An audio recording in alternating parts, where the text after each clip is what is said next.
2024 সালে এখন সাধারণ মানুষের মধ্যে এই আওয়াজ উঠেছে যে ইসলামপন্থী লোকেরা যদি ব্যাংক পরিচালনা করে সফল হতে পারে, ইসলামপন্থী লোকেরা যদি শিক্ষা ব্যবস্থার পরিবর্তন ঘটিয়ে সফল হতে পারে, ইসলামপন্থী লোকেরা যদি স্বাস্থ্যগত সেবায় পথ প্রদর্শকের ভূমিকা পালন করতে পারে, ওই একই লোকদের হাতে দেশ পরিচালনার দায়িত্ব দিলে সেখানেও তারা সফল হতে পারবে। যে আল্লাহ তাআলা বলেন কদ আফলাহা মান যাক্কাহা, তোমাদের এই ভালো মন্দ বুঝার তৌফিক দিলাম, ভালো মন্দ বুঝার সুযোগ দিলাম, তাহলে তোমরা কেন আজকে কোনো একটা দাবি আদায়ের জন্য লাভ দিয়ে পড়ে স্কুল ভাঙতে হবে, কলেজ ভাঙতে হবে? মাহবুবুর রহমান কলেজ আজকে ভেঙে দেওয়া হয়েছে, কবি নজরুল কলেজ, সোহরাওয়ার্দী কলেজের ছাত্রদেরকে নামিয়ে দেওয়া হয়েছে। মানে তার ডান বাম ভালো মন্দ অন্ধকার বুঝার কোনো সুযোগ নেই, অন্ধ আনুগত্য করে কে বা কারা বলে দিয়েছে, বাদশাহী লাভ দিয়ে পড়ে গেছে।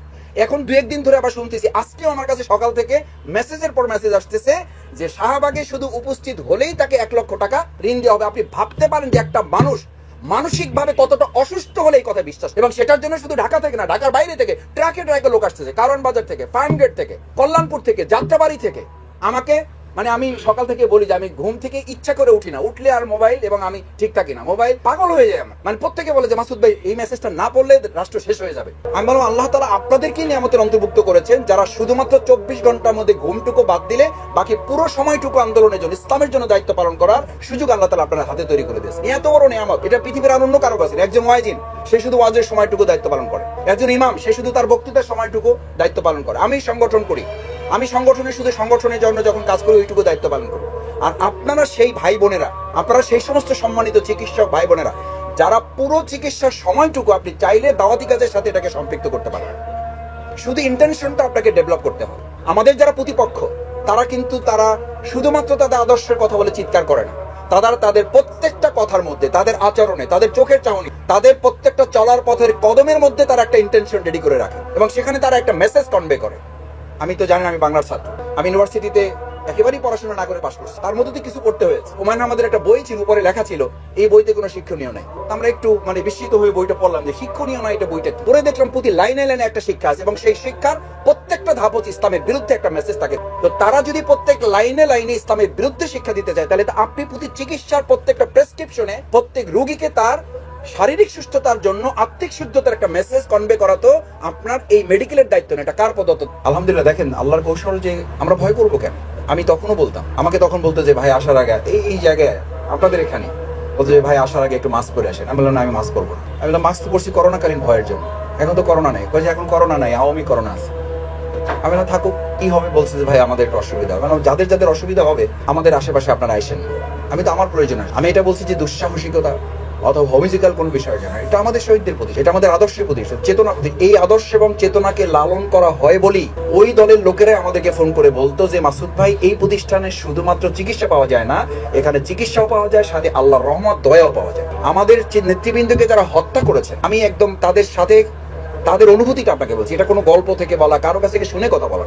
আমাদের নেতৃবৃন্দকে, এই শহীদ মীর কাসেম আলী ভাইকে হত্যার সাথে যারা জড়িত, তাদেরকে আমরা সরাসরি এখানে চিকিৎসা সেবা সম্পৃক্ত করি। বেডে শুয়ে শুয়ে আমাকে বলতো, বেডে শুয়ে শুয়ে, যে মীর কাসেম আলী ভাই আপনাকে মেসেজ পাঠিয়েছেন, আপনার কোনো বিল এখানে আপনাকে দিতে হবে না, এটা আপনার প্রতি কোনো অনুগ্রহ অথবা আপনার থেকে কোনো সুবিধা পাওয়ার জন্য না। বলছে তাই নাকি? আমরা ওনাদের বিরুদ্ধে এত কিছু করতেছি আর ওনারা আমাদেরকে সব এগুলো করে দিচ্ছেন? বলছে হ্যাঁ উনি করে দিচ্ছেন। আজকে দেখেন বলা হয়ে থাকে যে রিক্সাওয়ালারা আসছে, রিক্সাওয়ালার কারা বলছে আসলে রিক্সা না, এগুলো শ্রমিক লীগ। আজকেও আমি দেখলাম যে আমাদের এক কলেজের ছাত্রটা আর এক কলেজে গিয়ে ভাঙচুর করছে। আত্মিক পরিশুদ্ধ কোনো ব্যক্তি কোনো সম্পদে অন্যায়ভাবে হাত দেওয়ার চিন্তাও করতে পারে না। তার মানে সে শারীরিকভাবে সুস্থ কিন্তু আত্মিক দিক থেকে সে কি অসুস্থ একটা মানুষ।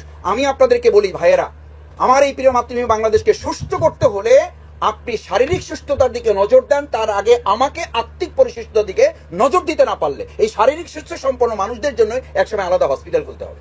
আসসালামু আলাইকুম ওয়া রাহমাতুল্লাহ। ন্যাশনাল ডক্টর ফোরাম আয়োজিত সুধী সমাবেশে ডক্টর শফিকুল ইসলাম মাসুদ ভাই বলেন, ইসলামপন্থী লোকেরা যদি স্বাস্থ্যসেবায় পথ প্রদর্শকের ভূমিকা পালন করতে পারে, ব্যাংক পরিচালনায় যদি সফল হতে পারে, তাহলে দেশ পরিচালনায় কেন সফল হতে পারবে না? তো প্রিয় দর্শক, এর সাথে ডক্টর শফিকুল ইসলাম মাসুদ ভাই আরও গুরুত্বপূর্ণ কথা বলেছেন। বুঝতে পারতেছেন ডক্টরদের সামনে কথা বলতে হয়েছে, এখন যখন যে সেক্টরে যায় সেই সেক্টর থেকেই তিনি কথা বলেন। তো চলুন আমরা পুরো ভিডিওটা দেখে আসি। আসসালামু আলাইকুম ওয়া রাহমাতুল্লাহি ওয়া বারাকাতুহু। সম্মানিত চিকিৎসক ভাই এবং বোনেরা, আপনারা সবাই জানেন বাংলাদেশ দীর্ঘ প্রায় 15-16 বছর একটা অন্ধকার যুগের মতো, যেটাকে কেউ কেউ বলেন যে রাসূল করিম সাল্লাল্লাহু আলাইহি সাল্লামের সময় ছিল আইএমএ জাহিলিয়া, আর আমরা বিগত 16 বছর ছিলাম আওয়ামী জাহিলিয়া। এত অন্ধকার জগৎ ছিল যে এই প্রতিষ্ঠানগুলোতে কেউ চিকিৎসা নিতে আসতে তাদেরকে শারীরিকভাবে সুস্থ হওয়ার আগে মানসিকভাবে তাদেরকে অসুস্থ করে ফেলা হতো, যে এটা অমুকের প্রতিষ্ঠান, ওখানে কেন যাবেন আপনারা। এমনকি আপনারা এটাও জানেন, আজকে এই কথা বলতে কোনো দ্বিধা রাখার সুযোগ নেই, এটা আপনাদের জানতে হবে এবং আপনারা জানেন। স্মরণ করিয়ে দিচ্ছি, যে সমস্ত প্রতিষ্ঠানে আমরা আমাদের চিকিৎসার প্রয়োজনে যদি আসতাম, সেই সময় আপনাদেরকে কেউ কেউ বলতো যে ভাই আপনারা প্লিজ প্রতিষ্ঠানটির দিকে নজর দেন, কারণ এই প্রতিষ্ঠানটা ষড়যন্ত্র শুধু এই দেশে না, আমাদের পার্শ্ববর্তী একটা রাষ্ট্র যারা স্বাস্থ্য খাতে বাংলাদেশকে বাধ্য করে তাদের থেকে চিকিৎসা নিতে চায়, তারা এই প্রতিষ্ঠানটিকে ধ্বংস করার 1 নম্বর তালিকায় রেখেছে এবং তাদের দালাল হিসেবে বাংলাদেশের তৎকালীন সরকারের কতিপয় লোককে তারা অ্যাসাইন করেছিল এবং দালালিতে তারা বলা যায় 100% মুসলিম ভূমিকা পালন করে আমাদের এই চিকিৎসা ক্ষেত্রটাকে, স্বাস্থ্য খাতটাকে ধ্বংস করার জন্য তারা গভীর চক্রান্ত করেছে। আল্লাহ তাআলা মেহেরবানি করে তারা চক্রান্ত করেছে, আল্লাহ কৌশল করে প্রতিষ্ঠানটাকে হেফাজত করেছে। এটা আল্লাহর ওয়াদা, ওমাকারু ওমাকার আল্লাহ আল্লাহু খায়রুল মাকির। ওরা ষড়যন্ত্র করেছে, আল্লাহ কৌশল করেছে। আলহামদুলিল্লাহ, দেখেন আল্লাহর কৌশল যে আমরা ভয় করবো কেন। আমি তখনও বলতাম, আমাকে তখন বলতো যে ভাই আসার আগে এই জায়গায় আপনাদের এখানে বলতো যে ভাই আসার আগে একটু মাস্ক পরে আসেন। আমি বললাম না, আমি মাস্ক পরবো না। আমি বললাম মাস্ক তো পরছি করোনাকালীন ভয়ের জন্য, এখন তো করোনা নেই। কই যে এখন করোনা নাই, আওয়ামী করোনা আছে। আমি বললাম থাকুক, কি হবে। বলছে যে ভাই আমাদের একটু অসুবিধা। আমি বললাম যাদের যাদের অসুবিধা হবে আমাদের আশেপাশে আপনারা আইসেন না, আমি তো আমার প্রয়োজন আছে। আমি এটা বলছি যে দুঃসাহসিকতা অথবা হোমিজিক্যাল কোনো বিষয়ের জন্য, এটা আমাদের শহীদদের প্রতি, এটা আমাদের আদর্শের প্রতি, চেতনার প্রতি। এই আদর্শ এবং চেতনাকে লালন করা হয় বলেই ওই দলের লোকেরাই আমাদেরকে ফোন করে বলতো যে মাসুদ ভাই, এই প্রতিষ্ঠানে শুধুমাত্র চিকিৎসা পাওয়া যায় না, এখানে চিকিৎসাও পাওয়া যায়, সাথে আল্লাহর রহমত দয়াও পাওয়া যায়। আমাদের নেতৃবৃন্দকে যারা হত্যা করেছেন, আমি একদম তাদের সাথে তাদের অনুভূতিটা আপনাকে বলছি, এটা কোনো গল্প থেকে বলা, কারো কাছ থেকে শুনে কথা বলা না। আমাদের নেতৃবৃন্দকে, এই শহীদ মীর কাসেম আলী ভাইকে হত্যার সাথে যারা জড়িত, তাদেরকেও আমরা সরাসরি এখানে চিকিৎসা সেবা সম্পৃক্ত করি। বেডে শুয়ে শুয়ে আমাকে বলতো, বেডে শুয়ে শুয়ে, যে মীর কাসেম আলী ভাই আপনাকে মেসেজ পাঠিয়েছেন, আপনার কোনো বিল এখানে আপনাকে দিতে হবে না, এটা আপনার প্রতি কোনো অনুগ্রহ অথবা আপনার থেকে কোনো সুবিধা পাওয়ার জন্য না। বলছে তাই নাকি? আমরা ওনাদের বিরুদ্ধে এত কিছু করতেছি আর ওনারা আমাদেরকে সব এগুলো করে দিচ্ছেন। বলছে হ্যাঁ, উনি করে দিচ্ছেন, যদি পারেন আপনারা প্রতিষ্ঠানের জন্য দোয়া করুন। বলে যে মাসুদ ভাই, আপনাদেরকে এই প্রতিষ্ঠানে শুধু না, আপনাদের এই আদর্শকে কেউ কোনোদিন ধ্বংস করতে পারবে না এবং আমিও আজকে থেকে মানসিকভাবে আপনাদের প্রতি দুর্বল হয়ে গেলাম। আমি বহুবার বলেছি, সম্মানিত চিকিৎসক বৃন্দ, আপনারা বয়সে, অভিজ্ঞতায়, নানান দিক থেকে আমার চেয়ে অনেক বড় মুরব্বী, আপনারা আমাদের অভিভাবকদের মতো, কিন্তু এই কথাগুলো আপনাদের কাছ থেকে। আমাদের এই প্রতিষ্ঠানটা শুধু চিকিৎসা না, আমরা বলি যে এই প্রতিষ্ঠান শুধুমাত্র একজন মানুষকে শারীরিক শুদ্ধতা দেবে না, এই মানুষ এখান থেকে আত্মিক পরিশুদ্ধতাও এখান থেকে গ্রহণ করবে। সে দায়িত্বই আপনাদেরকে গ্রহণ করতে হবে। আমি সবসময় আমার চিকিৎসক বৃন্দের সাথে যখন বসি, আমি বলি যে আপনার সমস্ত চিকিৎসার সাথে একটা শব্দ, একটা লাইন আপনি যোগ করে দেবেন, যে ভাই আপনার কাশি হয়েছে, আপনি শুধুমাত্র সিরাপ খেলে হবে না, আপনি যদি সিগারেট খান, এটা হারাম করেছেন আল্লাহ তাআলা, হারামের সাথে সম্পৃক্ত থেকে আপনি সুস্থ থাকতে পারবেন, আপনি নিরাপদ থাকবেন, আপনি স্বস্তি, আপনি শান্তি, আপনি ভালো থাকতে পারবেন না। আপনি ওষুধও খাবেন, আপনি হারামটাও পরিত্যাগ করবেন। এই কথাটুকু বলাই হচ্ছে এই প্রতিষ্ঠানের দায়িত্ব। যেন স্পাইনালের দায়িত্ব, অসুস্থতা নিয়ে আসে, সেই লোককে এটাও বলবেন যে আপনাকে থেরাপি দিলাম, আপনাকে ইনজেকশন দিলাম, আপনাকে অ্যান্টিবায়োটিক দিলাম, আপনাকে এক্সরে দিলাম, সব রিপোর্ট আপনাকে ঠিকঠাক করে দিলাম, কিন্তু আপনি কি 5 ওয়াক্ত নামাজ পড়েন? সুযোগ হয় আপনার? ওই যে পড়ি, মাঝে মধ্যে পড়ি, সুযোগ পাইলে পড়ি, আবার তাহাজ্জুদও পড়ি, কিন্তু ফজর পড়ি না। এরকম অনেক ভালো ভালো রোগী তো আপনারা পান, সারা রাত ওয়াজ করে তাহাজ্জুদ সহ পড়ে আসছে, ফজর আর পড়ার সময় পায় না। এটার প্রতি কনসেন্ট্রেশনটা নাই, এটা যে দায়িত্ব তার, এটুকু নিতে পারে না। আমি তখন আমাদের ভাইদেরকে বলি, দেখেন আপনারা এখানে অনেকে আছেন, আপনারা অন্যভাবে নেবেন না, ওই যে ভাই দায়িত্ব পালন করার সুযোগই পাই না। আমি বললাম আল্লাহ তাআলা আপনাদেরকেই নিয়ামতের অন্তর্ভুক্ত করেছেন, যারা শুধুমাত্র 24 ঘন্টার মধ্যে ঘুমটুকু বাদ দিলে বাকি পুরো সময়টুকু আন্দোলনের জন্য, ইসলামের জন্য দায়িত্ব পালন করার সুযোগ আল্লাহ তাআলা আপনার হাতে তৈরি করে দিয়েছেন। এত বড় নিয়ামত, এটা পৃথিবীর আর অন্য কারো কাছে নেই। একজন ওয়াইজিন, সে শুধু ওয়াজের সময়টুকু দায়িত্ব পালন করে। একজন ইমাম, সে শুধু তার বক্তৃতার সময়টুকু দায়িত্ব পালন করে। আমি সংগঠন করি, আমি সংগঠনের শুধু সংগঠনের জন্য যখন কাজ করি ওইটুকু দায়িত্ব পালন করি। আর আপনারা সেই ভাই বোনেরা, আপনারা সেই সমস্ত সম্মানিত চিকিৎসক ভাই বোনেরা, যারা পুরো চিকিৎসার সময়টুকু আপনি চাইলে দাওয়াতি কাজের সাথে এটাকে সম্পৃক্ত করতে পারবেন। শুধু ইন্টেনশনটা আপনাকে ডেভেলপ করতে হবে। আমাদের যারা প্রতিপক্ষ, তারা শুধুমাত্র তাদের আদর্শের কথা বলে চিৎকার করে না, তাদের প্রত্যেকটা কথার মধ্যে, তাদের আচরণে, তাদের চোখের চাহনি, তাদের প্রত্যেকটা চলার পথের কদমের মধ্যে তারা একটা ইন্টেনশন রেডি করে রাখে এবং সেখানে তারা একটা মেসেজ কনভে করে। আমি তো জানেন আমি বাংলার ছাত্র, আমি ইউনিভার্সিটিতে একেবারেই পড়াশোনা না করে পাশ করছে, তার মধ্যে তো কিছু পড়তে হয়েছে। হুমায়ুন আহমেদের একটা বই ছিল, উপরে লেখা ছিল এই বইতে কোনো শিক্ষণীয় নাই। আমরা একটু বিস্মিত হয়ে বইটা পড়লাম যে শিক্ষণীয় নয় এটা বইটা। পড়ে দেখলাম প্রতি লাইনে লাইনে একটা শিক্ষা আছে এবং সেই শিক্ষার প্রত্যেকটা ধাপ হচ্ছে ইসলামের বিরুদ্ধে একটা মেসেজ থাকে। তো তারা যদি প্রত্যেক লাইনে লাইনে ইসলামের বিরুদ্ধে শিক্ষা দিতে চায়, তাহলে তো আপনি প্রতি চিকিৎসার প্রত্যেকটা প্রেসক্রিপশনে প্রত্যেক রোগীকে তার শারীরিক সুস্থতার জন্য আত্মিক শুদ্ধতার একটা মেসেজ কনভে করা তো আপনার এই মেডিকেলের দায়িত্ব না, এটা কার প্রদত্ত। এবং এটা না করলে শ্রদ্ধেয় চিকিৎসক ভাই বোনেরা, আপনি ব্যক্তি শুদ্ধ করতে পারবেন না, সুস্থ করতে পারবেন না। এটা আপনার দায়িত্ব নয়, এটা আপনার হাতে রাখা হয় নাই। আপনি চেষ্টা করার মালিক, কিন্তু প্রকৃত সুস্থতার মালিক কে? আল্লাহ সুবহানাহু ওয়া তাআলা। তার বর্ণনাটা কি? ফাআলহামাহা ফুজুরাহা ওয়া তাকওয়াহা।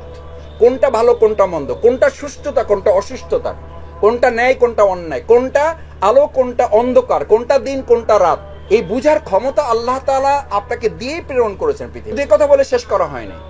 ফাআলহামাহা ফুজুরাহা ওয়া তাকওয়াহা।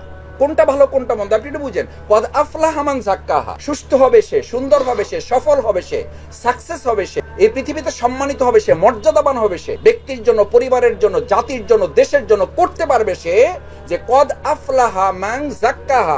অতঃপর যে নিজেকে পরিশুদ্ধ করবে, আগে শারীরিক দিক থেকে, তারা কোন দিক থেকে? আত্মিক দিক থেকে। আপনারাই সব সময় বলেন মনের দিক থেকে সুস্থ থাকেন, স্ট্রং থাকেন, কি হয়ে যাবেন? কি হয়ে যাবেন? তাই শরীর আগে মজবুত করতে বলেন না মন মজবুত করতে বলেন? মন। দিস ইজ আত্মিক দিক থেকে আপনি তাকে শক্ত হতে বলেন। রাসূল করিম সাল্লাল্লাহু আলাইহি ওয়াসাল্লাম সমস্ত চিকিৎসার সাথে এক লাইনে চিকিৎসা শেষ করে দিয়েছে। গোটা পৃথিবীর আধুনিক চিকিৎসা আরো যত আধুনিক হবে এবং শেষ আধুনিকের লাস্ট ফুল স্টপটা যেখানে বসবে, সেই কথাটাও রাসূল সাল্লাল্লাহু আলাইহি ওয়াসাল্লাম এক সেন্টেন্সে বলে গিয়ে। আত্মিক পরিশুদ্ধিতাই হচ্ছে শারীরিক পরিশুদ্ধতার মূল কেন্দ্র। যে মানুষের আত্মা অন্তরটা যত পরিশুদ্ধ, সে শারীরিক দিক থেকে তত সুস্থ থাকে, সুস্থতা অনুভব করে। আজকে আমাদের সমাজে দেখেন, আমরা প্রায় বলি আমাদের বিপ্লবটা কি আসলে শেষ পর্যন্ত প্রশ্নবিদ্ধ হয়ে গেল, বিপ্লবটা কি হাতছাড়া হয়ে গেল? যাবে। কারণ কোন একক ব্যক্তি, কোন একটা দল বা কোন একটা সরকারের জন্য কোন একটা রাষ্ট্রকে পরিশুদ্ধ করার দায়িত্ব তার উপরে অর্পণ করা যায় যতক্ষণ পর্যন্ত সেই সমাজের নাগরিকরাও সেই দায়িত্ব গ্রহণ না করে। আজকে দেখেন বলা হয়ে থাকে যে রিক্সাওয়ালারা আসছে, রিক্সাওয়ালারা কারা বলছে আসলে রিক্সা না, এর হলো শ্রমিক লীগ। আজকেও আমি দেখলাম যে আমাদের এক কলেজে ছাত্ররা আর এক কলেজে গিয়ে ভাঙচুর করছে। আত্মিক পরিশুদ্ধ কোনো ব্যক্তি কোনো সম্পদে অন্যায়ভাবে হাত দেওয়ার চিন্তাও করতে পারে না। তার মানে সে শারীরিকভাবে সুস্থ, কিন্তু আত্মিক দিক থেকে সে কি? অসুস্থ একটা মানুষ। আমি আপনাদেরকে বলি ভাইয়েরা, আমার এই প্রিয় মাতৃভূমি বাংলাদেশকে সুস্থ করতে হলে আপনি শারীরিক সুস্থতার দিকে নজর দেন, তার আগে আমাকে আত্মিক পরিশুদ্ধতার দিকে নজর দিতে না পারলে এই শারীরিক সুস্থ সম্পন্ন মানুষদের জন্য একসময় আলাদা হসপিটাল খুলতে হবে। এখন অনেকেই তো বলে, আমি টুকটাক আমাদের আত্মীয় স্বজন, পরিবার, বন্ধু বান্ধব খোঁজ নেই, বলে যে শারীরিক কোনো অসুস্থতা নেই, কিন্তু সাইকোলজিক্যালি ডিস্টার্ব। এবং আপনাদের গবেষণা আমি দুই একটা দেখেছি পড়ে, যে বাংলাদেশের এখন নাকি 85% মানুষ সাইকোলজিক্যালি ডিসঅর্ডার। কেন ডিসঅর্ডার? 3টা গাড়ি আছে, 4টা গাড়ির জন্য সে অস্থির হয়ে গেছে। চাকরি হয়েছে, প্রমোশনের জন্য অস্থির হয়ে গেছে। প্রমোশন হয়েছে, এখন তার ট্রান্সফারের জন্য সে অস্থির হয়ে গেছে। মানে প্রাপ্তির দিক থেকে যখন একজন মানুষ অল্পে তুষ্টের যে রাসূল সাল্লাল্লাহু আলাইহি ওয়াসাল্লামের বিধান আছে এটাকে সে ধারণ করতে পারে না, তখন ওই মানুষটা কোনোভাবেই সাইকোলজিক্যালি নর্মাল লাইফ মেনটেন করতে পারে না। সে ডিস্টার্ব হবে, সাইকোলজিক্যালি ডিস্টার্ব। আমাদের সন্তানরা ডিস্টার্ব, আমাদের পরিবার ডিস্টার্ব। যার কারণে পরিবার এখন যেখানে প্রশান্তির ঠিকানা বলা হয়েছে, সেই পরিবারটা মাসাকিন তারদাউনাহা, আমাদের পরিবারটাকে বলা হয়েছে এটা একটা প্রশান্তির ঠিকানা। পরিবারটা এখন একটা অস্থির জায়গা তৈরি হয়ে গেছে। কেন অস্থির জায়গা তৈরি হলো? অস্থির জায়গা তৈরি হয়েছে এই জন্য যে আল্লাহ তাআলা বলেন কদ আফলাহা মান যাক্কাহা। তোমাদের এই ভালো মন্দ বুঝার তৌফিক দিলাম, ভালো মন্দ বুঝার সুযোগ দিলাম, তাহলে তোমরা কেন আজকে কোনো একটা দাবি আদায়ের জন্য লাভ দিয়ে পড়ে স্কুল ভাঙতে হবে, কলেজ ভাঙতে হবে? মাহবুবুর রহমান কলেজ আজকে ভেঙে দেওয়া হয়েছে, কবি নজরুল কলেজ, সোহরাওয়ার্দী কলেজের ছাত্রদেরকে নামিয়ে দেওয়া হয়েছে। মানে তার ডান বাম, ভালো মন্দ, অন্ধকার বুঝার কোনো সুযোগ নেই, সে অন্ধ আনুগত্য করে। কে বা কারা বলে দিয়েছে, বাস সে লাভ দিয়ে পড়ে গেছে। এখন 2-1 দিন ধরে আবার শুনতেছি, আজকেও আমার কাছে সকাল থেকে মেসেজের পর মেসেজ আসতেছে যে শাহবাগে শুধু উপস্থিত হলেই তাকে 1 লক্ষ টাকা ঋণ দেওয়া হবে। আপনি ভাবতে পারেন যে একটা মানুষ মানসিকভাবে কতটা অসুস্থ হলে এই কথা বিশ্বাস। এবং সেটার জন্য শুধু ঢাকা থেকে না, ঢাকার বাইরে থেকে ট্রাকে ট্রাকে লোক আসতেছে, কারণ বাজার থেকে, ফার্মগেট থেকে, কল্যাণপুর থেকে, যাত্রাবাড়ি থেকে। আমাকে আমি সকাল থেকে বলি যে আমি ঘুম থেকে ইচ্ছা করে উঠি না, উঠলে আর মোবাইল, এবং আমি ঠিক থাকি না, মোবাইল পাগল হয়ে যায় আমার। প্রত্যেকে বলে যে মাসুদ ভাই এই মেসেজটা না পড়লে রাষ্ট্র শেষ হয়ে যাবে। তো শুনে দেখি যে আসলে শেষ হওয়ার মতো কিছু না, শুনতে তো হয়। মাসুদ এই মেসেজটা না শুনলে হসপিটাল শেষ হয়ে যাবে। মাসুদ এই মেসেজটা খুবই জরুরি, এটা রাষ্ট্রের সাথে সম্পৃক্ত। শুনে দেখেছি কি হয়েছে, 1 লাখ টাকার জন্য চিটাগাং থেকে 2000 লোক জড়ো হয়ে গেছে। আপনি বলেন এদেরকে শারীরিক সুস্থ রেখে আপনি কতটা স্বাস্থ্যগত সুন্দর এবং সুস্থ নিরাপদ একটা দেশ, একটা সমাজ, একটা পরিবার আপনি কি করে গড়ে তুলবেন? আমি এটা বলছি, আল্লাহ তাআলা বলেন তার শারীরিক সুস্থতার চেয়েও বড় সুস্থতা আগে নির্ভর করে কিসের উপরে? একজন মুমিন, একজন ইমানদার, একজন মানুষ সর্বপ্রথম শারীরিক দিক থেকে অসুস্থ হয় না। অসুস্থতাটা শুরু হয় তার কোথা থেকে? তার হার্ট, তার কল্ব থেকে। রাসূল করিম সাল্লাল্লাহু আলাইহি সাল্লাম বললেন তার হার্ট এই কল্ব, আলা ওয়াহিয়াল কল্ব। রাসূল সাল্লাল্লাহু আলাইহি সাল্লাম এখানে হাত রাখলেন, 3 বার হাত রাখলেন, আলা ওয়াহিয়াল কল্ব, আলা ওয়াহিয়াল কল্ব, আলা ওয়াহিয়াল কল্ব। তার সুস্থতাটা এখানে জরুরি। পায়ের নখ থেকে মাথার চুল পর্যন্ত এটা সেকেন্ড স্টেজ, এটা দ্বিতীয় স্তর। প্রথম স্তর হচ্ছে তাকে শারীরিকভাবে সুস্থতার চেয়ে তার আত্মিক সুস্থতাটা আল্লাহ তাআলা সেটাকে শুধু নিশ্চিত করে নেই, কতটা গুরুত্ব দিয়েছেন। কদ আফলাহা, অবশ্যই সফল হবে, অবশ্যই সার্থক হবে, সুস্থ থাকবে, সুন্দর থাকবে, নিরাপদ থাকবে, স্বস্তিতে থাকবে। আমাদের এখন প্রায় আমরা বলি যে ভাই মানসিকভাবে আসলে কি পাচ্ছি না, শান্তি পাচ্ছি না, স্বস্তি পাচ্ছি না। শান্তির স্বস্তি আমরা পাবো কি করে? শান্তির স্বস্তি পাওয়ার জন্য আমার আত্মিক পরিশুদ্ধিতার যে টার্গেট, সেই টার্গেটটাই তো আমরা নিতে পারি। আমরা শরীরকে বেসিক টার্গেট ধরেছি, আর ইসলাম টার্গেট করেছে আত্মিক পরিশুদ্ধিতাটাকে। আত্মিক পরিশুদ্ধিতাই আপনাকে শারীরিক সুস্থতা দিতে পারে, শারীরিক পরিশুদ্ধিতাই আপনাকে সমাজ পরিবারকে সুস্থ করতে পারে। সমাজ এবং পরিবার সুস্থ হলেই একটা সুস্থ, নিরাপদ এবং পরিশুদ্ধ রাষ্ট্র গঠন করা সম্ভব হতে। এটা বিনির্মাণেই আপনাদের এইখানে চিকিৎসক ভাই এবং বোনেরা যারা আছেন তাদের এই দায়িত্ব পালন করতে। এই দায়িত্ব পালনের অংশ হিসেবেই আজকে আপনারা যে হাসপাতালে আলহামদুলিল্লাহ পেশাজীবী অঙ্গনের গুরুত্বপূর্ণ দায়িত্ব আপনাদের পালন করার সুযোগ আল্লাহ দিয়েছে। এই প্রতিষ্ঠান সম্পর্কে মানুষের ধারণা কি? এখানে আমাদের যারা আসেন, আমি বহু লোকের সাথে আমার কথা বলার সুযোগ হয়। আমি অনেক সময় আমার শ্রদ্ধেয় চিকিৎসক বৃন্দ যারা আছেন, আমি বলি যে যত রুগী আমরা পাঠাই, যদি কিছু অন্তত এগুলোর সাথে কমিশন যোগ হইতো তাহলে আমাদের চাকরি বাকরি করা লাগতো। তোমরা বলেন আলহামদুলিল্লাহ কমিশন তো পান আপনারা। আমি বললাম কি পাই? বলেছে দোয়া পান। আমি আলহামদুলিল্লাহ, আল্লাহ শুকুর, এর চেয়ে আর আমাদের কিছু দরকার নেই। এলাকা থেকে চলে আসে, আমি বলি যে আমার ওমর আরেকটা হসপিটাল আছে আমাদের পরিচিত, ওখানে একটু যান। ও মাসুদ ভাই যে কোনো ভাবে দেখেন ইসলামী ব্যাংক হাসপাতালে একটু দেন ভাই, একটু দেন ভাই ওখানে। আমি বললাম কেন, মানে এটা কি মনে হয়েছে আপনার কাছে? বলে যে ভাই ওখানে গেলে মনের একটা প্রশান্তি পায়, একটু ভালো ভালো লাগে। আলহামদুলিল্লাহ, এই যে ভালো ভালো লাগে অর্ধেক সুস্থ হয়ে যায় সে। এরপর এখানে এসে আমাদের এক ভাইয়ের কথা আমি এসে মানে আমি ঢোকার সময় শুনতেছিলাম যে আমাদের অ্যাটেন্ডেন্টদের ব্যবহার আরেকটু ভালো করতে হবে, চিকিৎসার আরেকটু উন্নতি করতে হবে। এই জায়গাগুলোতে কিছু ছোটখাটো কমপ্লিকেশনস আমাদের কাছে আছে। এটা যখন আমরা ওঠানামা করি, 4-5 জন যারা থাকে হয়তো নিচের দিকে তাকাই থাকি, তাও বলে যে আপনি মাসুদ ভাই না? আমি বললাম হ্যাঁ মাসুদ। তো কয় যে ভাই একটু হসপিটাল দিকে নজর দিন। আমি বললাম ভাই আমি তো রুগী হিসেবে আসছি। কয় না তাও আমি জানি যে আপনার সাথে এটার একটা সম্পর্ক আছে, একটু খোঁজ খবর রাখেন ভাই, এটা কিন্তু শেষ হয়ে গেছে। মানে কোনো কারণে সে একটু কষ্ট পেয়েছে। যেভাবে আমরা চেয়েছিলাম এটা কি আগের মতো আপনাদের কি আপনাদের দখলে আছে, মানে তার ভাষা এটা, যেটা কি আপনাদের দখলে আছে? আমি বললাম না, এটা আগেও দখলে ছিল না, এখনো দখলে নাই, এটার সাথে আমাদের একটা আত্মিক সম্পর্ক আছে। বলছে ভাই তাহলে ওইটা একটু নজর রাখি। এই যে মানুষের প্রত্যাশার জায়গাটা, আমি আশা করব এখানে সম্মানিত চিকিৎসক বৃন্দ যারা আছেন, আমাদের ভাই বোনেরা যারা আছেন, তাদের পাশাপাশি আমাদের সম্মানিত স্টাফ যারা 2-4 জন আছে, যেহেতু কর্তৃপক্ষ এখানে আছেন, আমি আশা করব যে মানুষের প্রত্যাশা পূরণের জায়গাটা হচ্ছে এইরকম। এই প্রতিষ্ঠান পরিচালনার সফলতার উপরে ভিত্তি করেই 2024 সালে এখন সাধারণ মানুষের মধ্যে এই আওয়াজ উঠেছে যে ইসলামপন্থী লোকেরা যদি ব্যাংক পরিচালনা করে সফল হতে পারে, ইসলামপন্থী লোকেরা যদি শিক্ষা ব্যবস্থার পরিবর্তন ঘটিয়ে সফল হতে পারে, ইসলামপন্থী লোকেরা যদি স্বাস্থ্যগত সেবায় পথ প্রদর্শকের ভূমিকা পালন করতে পারে, ওই একই লোকদের হাতে দেশ পরিচালনার দায়িত্ব দিলে সেখানেও তারা সফল হতে পারবে। সুতরাং আমি আপনাদের কাছে প্রথম অনুরোধ করতে চাই যে আজকে এখানে যারা আছি তাদের জন্য আল্লাহ তাআলার নির্দেশ হচ্ছে এই যে একটু পরে আপনারা আকিমুস সালাতে যাবেন। সালাতের প্রথম বিধান হচ্ছে নামাজ কায়েম করা। নামাজ কোথাও পড়ার জন্য বলা হয়নি। নামাজ কায়েমের মধ্য দিয়ে আপনাকে কি অ্যাটেনশন ডেভেলপ করা হয়? একজন মুয়াজ্জিন সে যে পদেরই হোক না, আপনি মুয়াজ্জিনের আজান শুনেছেন অথবা শুনেন নাই, আপনি মসজিদ খুঁজে আপনি জামাতের সাথে সালাত আদায় করবেন। এটা হলো আকিমুস সালাতের হক। আল্লাহ তাআলার নির্দেশ হচ্ছে আকিমুদ্দিন, আপনি এবার দিন কায়েমের জন্য চেষ্টা করবেন। আকিমুস সালাতের মসজিদ অন্তর্ভুক্ত হওয়া হচ্ছে আকিমুস সালাতের হক। আকিমুদ্দিনের হক হচ্ছে সংগঠন অন্তর্ভুক্ত হওয়া, সাংগঠনিক জীবনের সাথে নিজেকে সম্পৃক্ত করা। সেই জন্য সাংগঠনিক জীবনের সাথে আকিমুস সালাত মসজিদমুখী হওয়া, আকিমুদ্দিন হচ্ছে সংগঠনমুখী হওয়া। আমাদেরকে আল্লাহ তাআলা নিয়ামত যতটুকু দিয়েছেন সেই তুলনায় আমাদের প্রতিপক্ষের মধ্যে ভয়ের জায়গা দুটো। ভয়ের দুটো জায়গা, আমাদের সংখ্যাধিক্যের ভিত্তিতে তারা আমাদেরকে পরোয়া করে না, আমাদেরকে পরোয়া করে দুটো কারণে। আমাদের সাংগঠনিক কি আছে? সাংগঠনিক কি আছে? আমাদের মজবুত ভিত্তি আছে। তো সেই মজবুত ভিত্তি যদি এখানে না থাকে তাহলে তো আপনাকে যে কোনো সময় দুর্বল করে ফেলে। আমাদের আর একটা শক্তি বলা হয় আমরা ডিসিপ্লিন, আমরা সুশৃঙ্খলবদ্ধ। এই সুশৃঙ্খলবদ্ধ তো ট্রেনিং, নামাজ আপনাকে ট্রেনিং দেয়।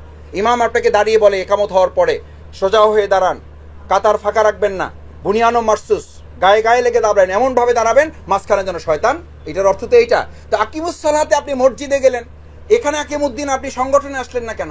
আকিমুস সালাতে আপনি সোজা কাঁধে কাঁধ মিলিয়ে বুনিয়ানু মারসুস মজবুত ভাবে দাঁড়ালেন, তাহলে এখানে কাঁধে কাঁধ মিলিয়ে আমরা মজবুত ভাবে দাঁড়াতে পারবো না? আল্লাহ রাসূল সাল্লাল্লাহু আলাইহি সাল্লামকে আল্লাহ তাআলা যখন জানালেন সূরা আরাফের 172 নম্বর আয়াত, সূরা আরাফের 172 নম্বর আয়াত, কি কঠিন কথা আল্লাহ তাআলা বলে, যখন আমি মানুষ সৃষ্টির সিদ্ধান্ত নিয়েছে, বানি আদম মিন জুহুরহিম যুররিয়াতাহুম ওয়া আশহাদাহুম আলা আনফুসিহিম আলাস্তু বিরাব্বিকুম ক্বালু বালা, আমি তো তোমাদের প্রত্যেকের কাছে একদম কালেকটিভলি না, সিঙ্গেল পার্সোনালি আমি তোমাদেরকে জিজ্ঞেস করেছি, তুমি পারবা?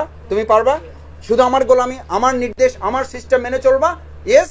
আপনারা প্রত্যেকে কালেকটিভলি এক স্বরে বলেছেন আমরা পারবো, এটা না, বরং কোরআন বলছে আলা আনফুসিহিম, মানে কি সিঙ্গেল পার্সোনালি আপনাকে জিজ্ঞেস করেছে, আপনি ইয়েস ওকে বলেন। মাঝখানে এরকম দুই একজন বাদ যান নাই যে আমি তো আসলে দেশে গিয়ে ডাক্তার হবো, একটু ব্যস্ততম জীবনযাপন যাবে, একটু প্রফেশনাল লাইফ মেনটেন করবো, পেশাজীবী অঙ্গনে কাজ করবো, তো আমার পক্ষে আসলে এটা সম্ভব হবে না, তো এটা আপনি একটু কনসিডার করেন, আমি মেইলে পরে আপনারা জানাই দেবো। এই সুযোগ আপনাকে কাউকে দেওয়া হয় নাই, এবং এই সুযোগ আপনি পানও নাই। আপনি প্রত্যেকে বলেছেন কলু বালা, এবং সাথে আল্লাহ তাআলা স্মরণ করিয়েছেন, যদি এই মেডিকেলের ডক্টররা, সিনিয়ররা অথবা দায়িত্বশীলরা কেউ আপনাকে মনে করিয়ে নাও দেয়, আমি আল্লাহ তাআলা কাল কিয়ামতের জন্য তোমার প্রশ্নের জবাব আগাম দিয়ে দিলাম, আন তাকুলা ইয়াউমাল কিয়ামাতি ইন্না কুন্না আন হাযা গাফিল। কিয়ামতের দিন যেন কেউ বলতে না পারে এই কথা তো আমাকে কেউ বলে নাই। ওয়া ইয়াকুলু ইয়া লাইতানি কদ্দামতু লি হায়াতি। আপনি হায়াত মনে করেন কোনটাকে? আপনি জীবন মনে করেন এটাকে, আর আল্লাহ হায়াত বলেছেন মৃত্যুর পরের জীবনটাকে, ওটা হচ্ছে আসল হায়াত। এটা একটা প্রতারণা ছাড়া আর কিছু না। আমাল হায়াতুদ দুনিয়া ইল্লা মাতাউল গুরুর, এটা আমার কথা না, এটা আল্লাহর কথা। আমাকে অনেকে বলে, ও মাসুদ আপনাদের যে রোকন টোকন হবো, সংগঠন যে করবো, আপনাদের মধ্যেও তো দেখি ঝামেলা আছে। আমি বললাম হ্যাঁ থাকবে, গোটা দুনিয়াতে এটা একটা ঝামেলা, গোটা দুনিয়াটা কিন্তু একটা ঝামেলা করা হয়েছে। কে বানিয়েছেন এটাকে? আমাদের 4 ইমামের মধ্যে একজন ইমাম শাফি রহমানুল্লাহকে জিজ্ঞেস করা হয়েছিল, ইমানদারদের ঝামেলা কখন শেষ হবে? তো সন্তান বলেছিল যখন আমরা মৃত্যুবরণ করবো। বলছে না, মৃত্যুর মধ্যে দিয়ে সব ঝামেলা শেষ হবে না, মৃত্যুর পর তার সমস্ত হিসাব নিকাশ শেষ করে যদি সে জান্নাতে যেতে পারে তাহলে ঝামেলা শেষ, আর যদি জান্নাতে যেতে না পারে তাহলে ওর মধ্যে দিয়ে তার স্থায়ী ভিত্তিতে ঝামেলা। আপনি কোনটাকে গুরুত্ব দিচ্ছেন? ফ্যানটা ঠিক হইলে ঝামেলা শেষ, চাকরি প্রমোশনটা হইলে ঝামেলা শেষ, বেতনটা যদি বেড়ে যায় ঠিক মতো ঝামেলা শেষ, ছেলেটা ডাক্তার হয়ে গেলে ঝামেলা শেষ। কিন্তু আপনি খেয়াল করেছেন ডাক্তার হওয়ার পর ঝামেলা আরেকটা বাড়ছে। আপনি মনে করেছেন ছেলে মেয়েটার বিয়েটা দিয়ে ফেলতে পারলে ঝামেলা শেষ, এরপর দেখছেন ঝামেলা নতুন করে আরেকটা তৈরি হয়েছে। আমি মাঝে মধ্যে বাসায় আলোচনা করি, ফ্রিজটা ঠিক করলে ফ্যানটা ঠিক থাকে না, ফ্যানটা ঠিক করলে ফ্রিজটা ঠিক থাকে না, ফ্যান ফ্রিজ দুইটা ঠিক আছে, এরপর দেখে আরেকটা ঝামেলা শুরু হয়ে গেছে। একটা শেষ হইতে না হইতে আর একটা কম্পিটিশন করে। এটা আমার কথা না, রাসূল করিম সাল্লাল্লাহু আলাইহি ওয়াসাল্লামের। আমি আজকে সময় নেই, থাকলে আপনাদেরকে একটা হাদিস ছবি তুলে আমি সবসময় আপনাদেরকে দেখাই। এভাবে একটা হাদিস রাসূল সাল্লাল্লাহু আলাইহি ওয়াসাল্লাম সাহাবীদের সামনে এঁকেছেন। এটা একদম হাদিস, মানে এমন হাদিস যে রাসূল সাল্লাল্লাহু আলাইহি ওয়াসাল্লাম বলেছেন, যেটাকে সাহাবায়ে আজমাইন কেরামগণ নাম দিয়েছেন ফেস্টুন হাদিস। কিসের মতো দেখা যায় এটা? এই যে আমরা ফেস্টুন প্ল্যাকার্ড বহন করি না, দিস ইজ হাদিস। রাসূল সাল্লাল্লাহু আলাইহি ওয়াসাল্লাম এরকম চতুর্ভুজ এঁকেছেন, আগে একটা চতুর্ভুজটা এভাবে এঁকেছেন, একে মাঝখান থেকে একটা রেখা টেনেছেন। এটা আপনাদের মেডিকেল টার্মে খুব গুরুত্বপূর্ণ। মেডিকেল টার্মে এবারকে বলা হয়, এই যে রেখাটা টেনে দিয়েছেন চারপাশে যেটা চতুর্ভুজ, এটা হচ্ছে মৃত্যু বেষ্টনী, রাসূল সাল্লাল্লাহু আলাইহি ওয়াসাল্লামের বর্ণনা। তারপর বলা হলো এইটা কি? এটা হচ্ছে মানুষ এবং তার প্রত্যাশা, যেটা ব্র্যাকেটের মধ্যে আছে, যেটা বের হয়ে গেছে, এটা হলো প্রত্যাশা। অর্থাৎ মানুষ মরে যাবে কিন্তু তার পুরো প্রত্যাশা, জীবনে প্রত্যাশা তার পূরণ। কিন্তু আপনি কি মনে করেন সব প্রত্যাশা পূরণ করি তারপর কই যাবেন? মৃত্যুবরণ করবেন, অথবা ফেরেশতা আসে বলবে যে ভাই একটু ঝামেলার মধ্যে আছি, আমি তো পেশাজীবী অঙ্গনের লোক, টুকটাক ব্যস্ত থাকতে হয়, রুগীও আছে, এরপর অপারেশনের ডেট আছে 2টা, একটু টাইম দেন। টাইম পাবো তো আমরা সবাই ইনশাআল্লাহ। এই পৃথিবীতে শুধুমাত্র 2 জন ব্যক্তির কাছে জিবরাইল আমিন এসে ফিরে গেছে, 2 জন ব্যক্তির কাছে। কে? প্রিয় নবী মুহাম্মদুর রাসূলুল্লাহ সাল্লাল্লাহু আলাইহি ওয়াসাল্লাম। তাকে এসে জিজ্ঞেস করেছেন আল্লাহ তাআলা পাঠিয়েছেন, কি করবেন, থাকবেন না যাবেন? আমরা হলে কি করতাম? ঠিক আছে একটু বউর সাথে আলাপ করে দিই। আর বউ হইলে কি বলতো? স্বামীর সাথে একটু আলাপ আলোচনা না করি ব্যাপারে সিদ্ধান্ত দিতে পারবো না, ছেলে মেয়ে আসুক, আসলে দেখে বৈঠক করে জানাবো। মুহাম্মদ রাসূলুল্লাহ সাল্লাল্লাহু আলাইহি ওয়াসাল্লাম বললেন, আমার আল্লাহ যদি তোমাকে পাঠিয়ে থাকে তা আমি তো আল্লাহর সাথে দেখা করার জন্য প্রেশান, আমি দেরি করতে চাই না। কারণ মৃত্যুর মুখোমুখি না হলে তো আল্লাহর সাথে দেখাই হবে না, মৃত্যুর মুখোমুখি না হলে তো জান্নাতেই যেতে পারবো না, মৃত্যুর মুখোমুখি না হলে আমার উম্মতের জন্য তো আমি সুপারিশই করতে পারবো না। আরেকজনের কাছে গেছে হযরত মুসা আলাইহিস সালাম। মুসা আলাইহিস সালামের কাছে যেই বলছে জান কবজ করতে আসছে, হে বলতে ভুলে গেছে যে আল্লাহ পাঠাইছে, মারছে এক থাপ্পড়, যে ফাইজলামির জায়গা। মুসার জান কবজ করতে আসছে, লোক ঠিক পাও না, একদম চোখ টোক কানা হয়ে আল্লাহর কাছে গিয়ে বলছে, আল্লাহ কোন জায়গায় পাঠাইছেন আপনি? তো বলছে যে তুমি যে কি বলছো? বলছে আমি তো জান কবজ করতে আসছি। দেখেন ইসলামের এটা একটা গুরুত্বপূর্ণ বিধান। আমরা সব সময়, অনেক সময় এটা আমরাও খেয়াল করি না, যে আমাকে অমুকে পাঠাইছে, এটা না বললে কয় যে আমি আসছি একটু আপনার সাথে কথা বলার জন্য, মানে ভাব ধরে আর কি। আল্লাহ তাআলা বললেন যে তুমি এবার যাও, যাইয়া সালাম দিবা, বলবা যে আমি আল্লাহর পক্ষ থেকে এসেছি, আপনার জান কবজ। বলছে হ্যাঁ আগেই তো বলতে হইতো, এই ট্রেনিং দিকে দেওয়ার জন্যই তোরে থাপ্পড় মারছি। বাট এই থাপ্পড়টার কারণে এবার তুই শেখা ট্রেনিংটা সুযোগ পাইছিস। তো যাই হোক, আপনাকে আমাকে এটা জিজ্ঞেস করবে না।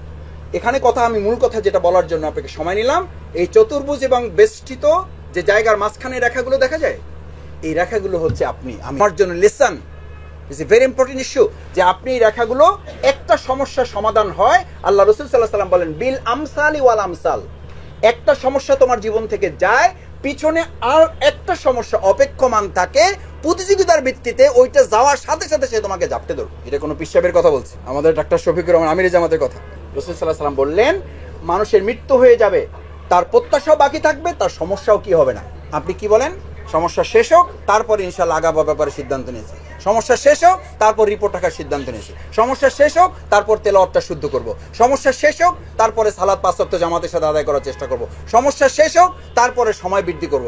ভাই, আমি একটু উল্টায় আজকে আপনাদেরকে অনুরোধ করে যাই, আপনারা মুরব্বী মানুষ, একটা অনুরোধ করে যাই, আজকে সিদ্ধান্ত নন সব সমস্যা শেষ করে ইসলামের কাজ নয়, বরং সব সমস্যা শেষ করার অংশ হিসাবে ইসলামের কাজ আজকে থেকে আমরা বাড়িয়ে দেবো। ইনশাআল্লাহ রাজি আছি সবাই? এটা কোরআনের আয়াত দিয়ে শেষ করি। আল্লাহ তাআলা বলেন ফা আম্মা মান আতা, এবার যদি তুমি সময় কোরবানি করো, শ্রমের কোরবানি করো, অর্থের কোরবানি করো, ওয়াত্তাকা, দুনিয়ার কোনো কিছুকে পরোয়া না করে আমাকেই শুধু ভয় করো, অসাদ্দাকা বিল হোসনা, আমার এই যে নীতিমালাগুলো তোমার সামনে পেশ করা হল, এগুলো কিছু ধারণ করো, ফাসানুয়াসসিরুহু লিল ইউসরা, তাহলে দুনিয়ার সমস্ত কঠিন যা আছে আমি তোমার জন্য সহজ করে দেবো। আর যদি তা না হয় ফাসানুয়াসসিরুহু লিল উসরা, যা সহজ আছে সেটাও তোমাদের জন্য কঠিন করে দেবো। আল্লাহ তাআলা এগিয়ে যাওয়ার ক্ষেত্রে আমাদের বরকত দান করুন, বিচ্ছিতে মাফ করুন, আমাদের কোনো সীমা লঙ্ঘন হয়ে থাকলে, আপনারও কোনো কষ্ট থাকলে আল্লাহর রাস্তায় আমাদেরকে ক্ষমা সুন্দর দৃষ্টিতে দেখবেন।